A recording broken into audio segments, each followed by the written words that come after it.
Wine's point of view. I was washing the dishes when the doorbell suddenly rang. Who could it be at this hour? I thought as I wiped my hands and headed to the door. As I opened it, a sweet, childish voice greeted me warmly.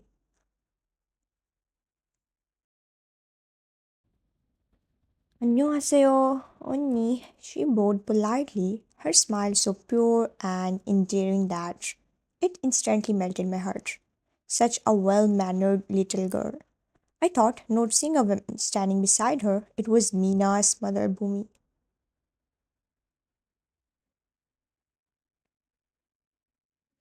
Onni, come inside, please. Miane, but I need to visit my parents' house. Until I return, could you please take care of Mina? Her tone was gentle but a bit hurried, as if she was running late.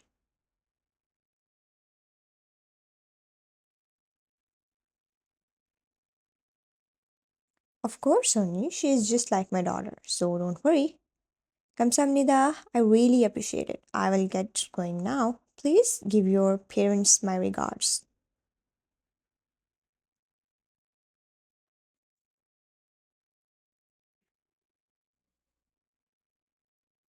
Will do. Thank you again.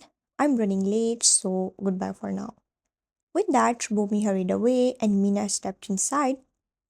Clutching her little bag, I smiled and took her hand, leading her to the living room.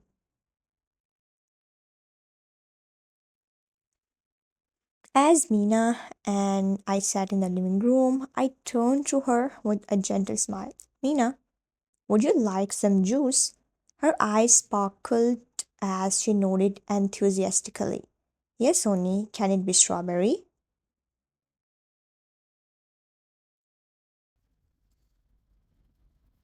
Of course, give me a minute. I brought her a glass of strawberry juice and sat beside her. We talked about her favorite cartoons, school friends, and her love for playing dress up. Her cheerful giggles filled the room, and soon enough her eyelids started to droop.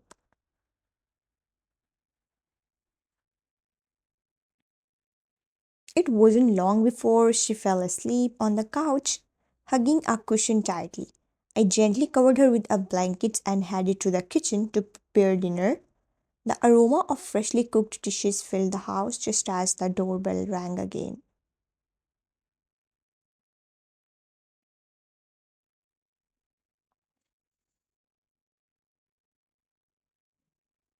Wiping my hands on my apron, I opened the door to find Taehyung standing there. He looked exhausted but still managed to give me a small nod before stepping inside. As he walked in, Mina stirred from her sleep and waddled over to him, her messy hair making her look even more adorable.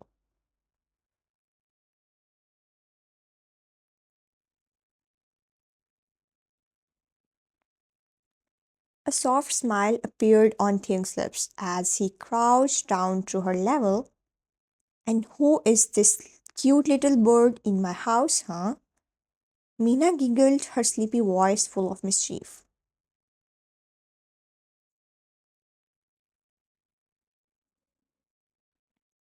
This cute little bird is here because her Oma left her with only.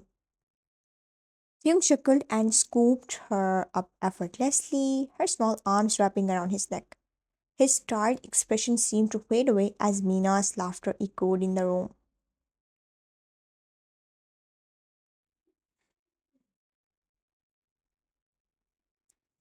I couldn't help but smile at the sight. You go and freshen up. I will set the dining table. Hmm. With a note, he carried Mina to the bedroom. I heard him gently fixing her hair, followed by the sound of the shower running.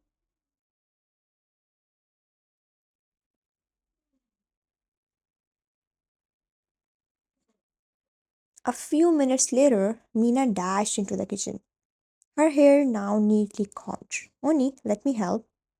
Her tiny hands eagerly reached for the plates, and together we finished setting up the table just in time for Tim to join us.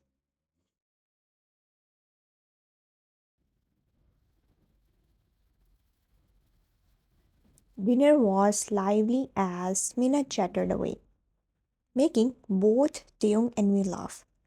Mina, Onni, this kimchi is so yummy. Did you make it all by yourself?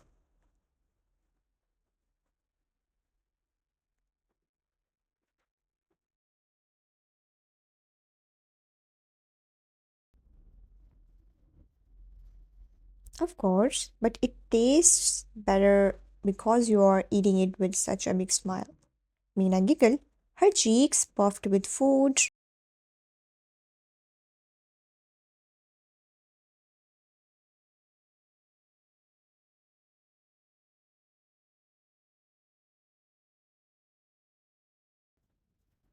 Taeyong, Mina, do you always eat this much, or is it because my food is that good? He teased, smirking. Uncle Taeyong only made this, not you.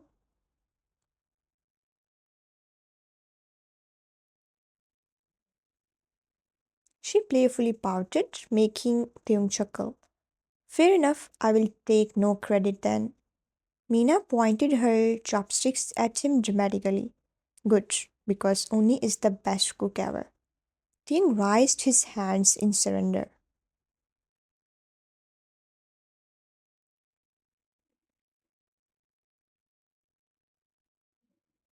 His deep laugh echoing through the room, while I tried to hide my amused smile. Dinner felt warm, like a small family gathering. At 11 p.m., just as I was cleaning up the table, the doorbell rang. Mina jumped up excitedly. It must be Mummy.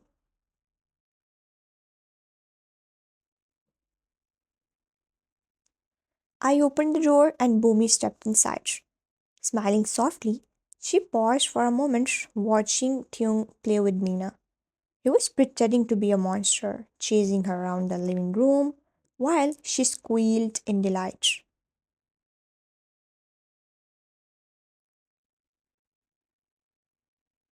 Mina, it's time to go home.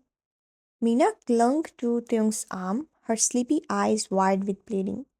Mummy, can I sleep here with wine only, please?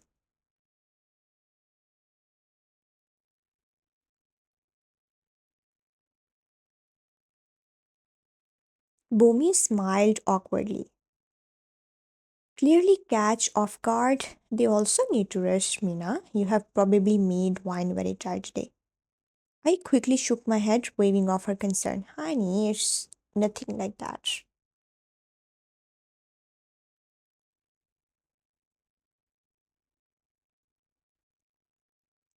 Mina turned to me, her small face worried. Honey, did I make you tired? I knelt down to her level and cupped her cheek gently. Not at all. Mina, you can come anytime you want. This is like your second house.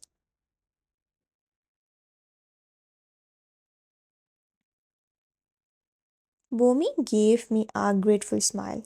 Thank you, Wine. I honestly don't trust anyone else with her except you.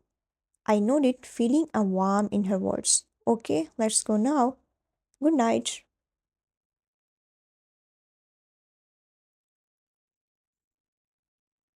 Mina hugged Taeyong tightly. Bye, Taeyong uncle. Bye, Wine only. I will come again soon.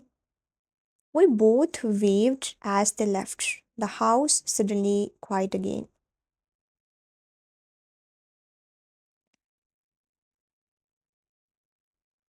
After Mina left, the house felt silent, an emptiness settling in. The cheerful giggles that had filled the rooms just moments ago were replaced by stillness. Tyung, who had been lounging in the living room, suddenly got up without a word and headed toward the bedroom. His abrupt change in demeanor puzzled me. Why did he become so quiet all of a sudden? I wondered, wiping my hands before following him.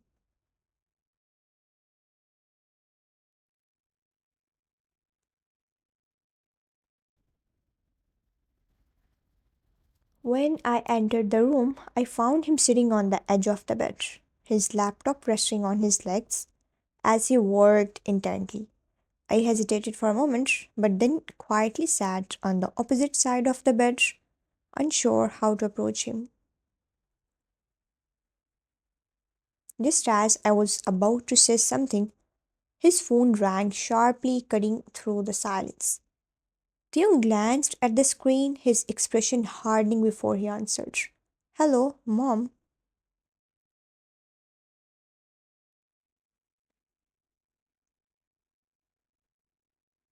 I couldn't hear the other end of the conversation, but his tone was clipped, almost cold.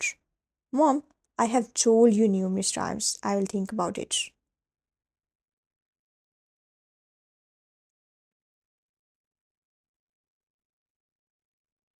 The sharpness in his voice made it clear that the person on the other line, his mother, was speaking with frustration, maybe even anger. He listened for a few more seconds before abruptly ending the call.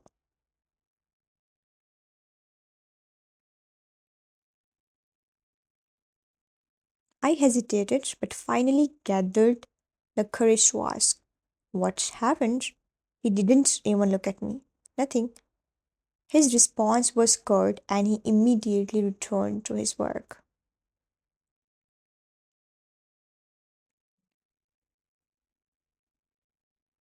His fingers flying across the keyboard as if nothing had happened. Moments later, the phone rang again. This time, he didn't bother to pick it up. The second echoed in the quiet room, but Tim remained unbothered.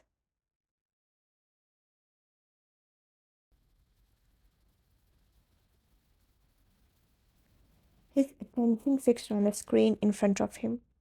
I sat there silently, unsure of what to say or do, feeling the weight of his mood pressing down on the atmosphere.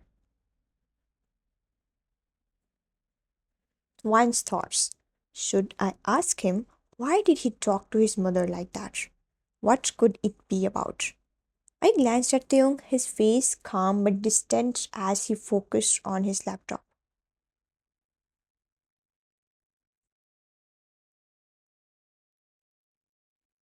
It's been 6 months since we got married, and he's still so cold. Sighing softly, I decided to break the silence. Tay, can I ask something? He didn't look up, his fingers still moving across the keyboard.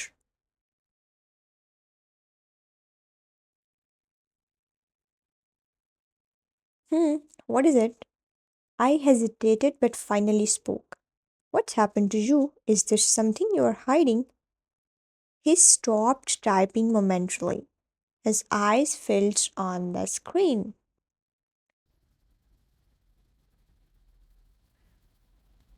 Sleep? I blinked, confused. What?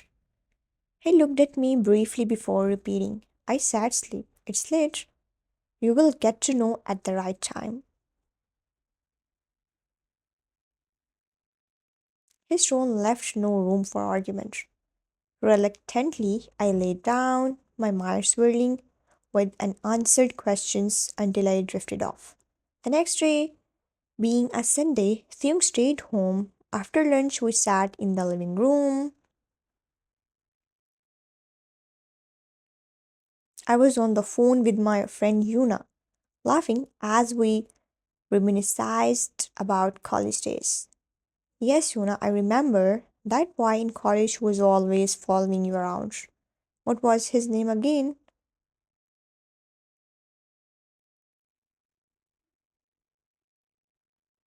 Oh, you mean, yeah, him. And I paused mid sentence when I noticed Theung looking at me. His gaze was intense, making me smile falter.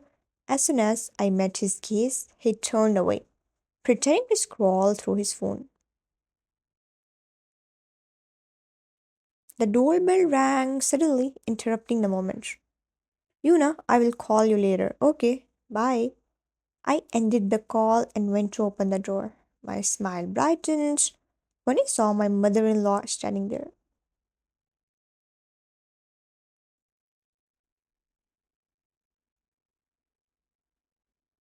I bowed politely, welcoming her warmly. Omani, please come in. But she ignored me entirely, walking straight into the mansion. I closed the door quietly and followed her.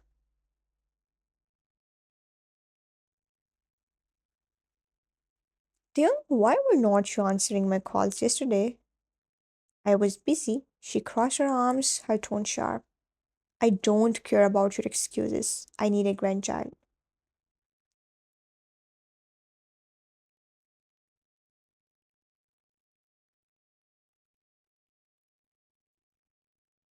My eyes widened in shock. I quickly excused myself, heading to the kitchen to prepare fresh juice for her. When I returned, I placed two glasses on the table, one for her and one for Taehyung.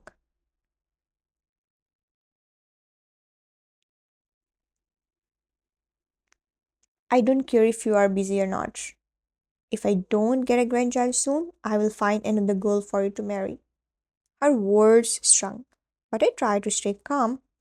Mom, please have some juice.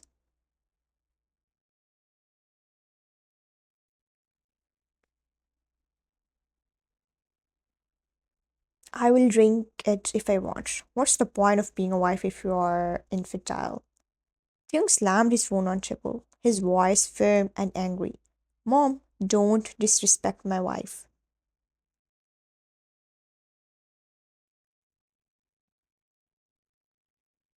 Mrs. Kim scoffed. Oh, really? She's infertile?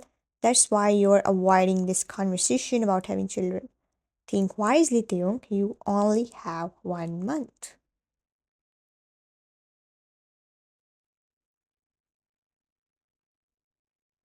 She stormed out, leaving an uncomfortable silence behind. I placed the juice round and sat beside Taeyong, gathering my courage. I gently held his hand. Was this what your mom was talking about yesterday?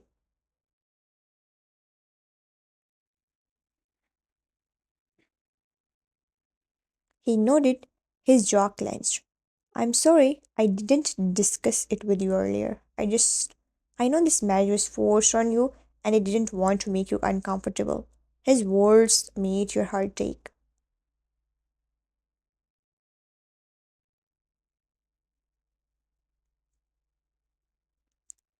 But I'm your wife. Theung, you should have at least talked to me about it. His grip on my hand tightened slightly, but he didn't say anything, his silence speaking louder than words.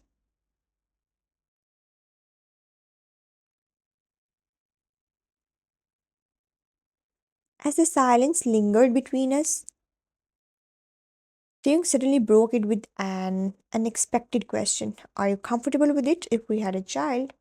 I blinked, startled by his words.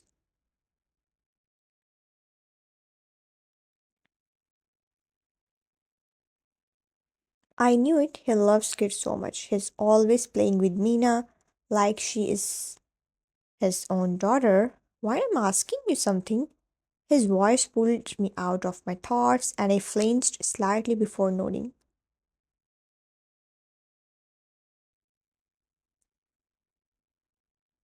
Why not, they? I know how much you love kids. I have seen how you are with Mina.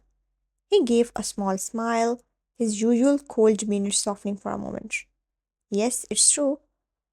I do love kids. He stood. Let's go to the hospital.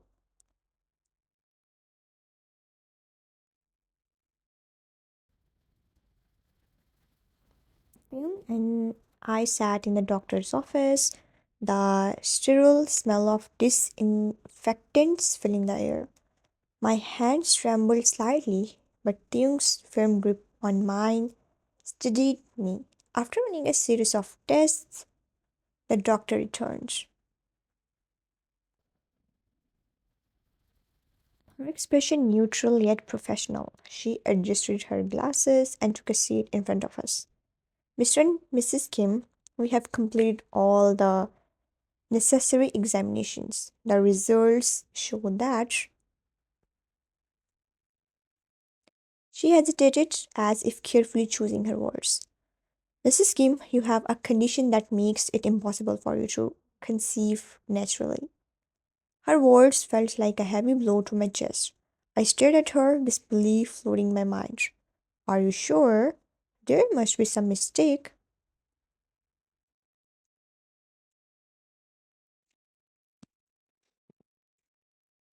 The doctor offered me a sympathetic smile. We have run the tests multiple times, and I'm afraid the results are conclusive. However, there are other options, such as treatments or even.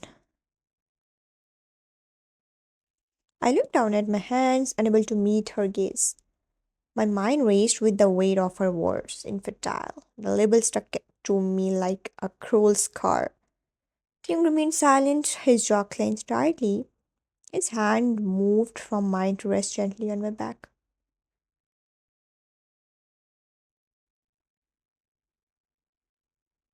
Thank you, doctor. We will discuss this further. Later that day, after returning home, the atmosphere was not good. But as the months turned into a year, hope began to waver.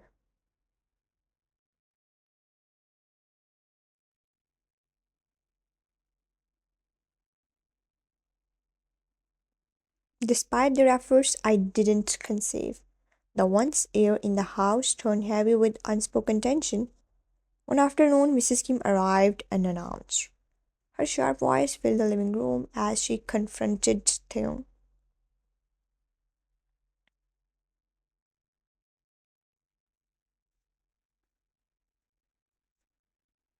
Taehyung, I gave you a month, but it's been a year, and still she has not gotten pregnant. Such an infantile girl. Her words felt like daggers, but before I could speak, Taehyung intervened.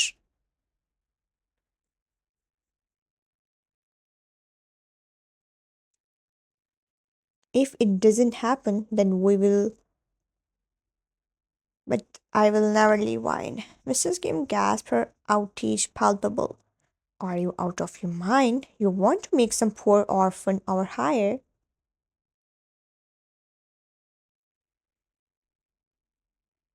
Taehyung fell silent, his expression unreadable. I couldn't bear it any longer. Tears streamed down my face as I quietly excused myself and went to the bedroom. Moments later, I heard footsteps. They entered and found me sitting on the bed.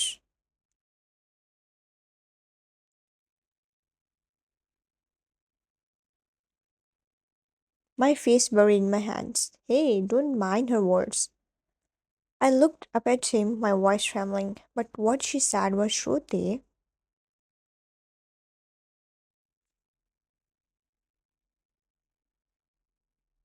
He sighed deeply and sat beside me, his hand resting gently on mine.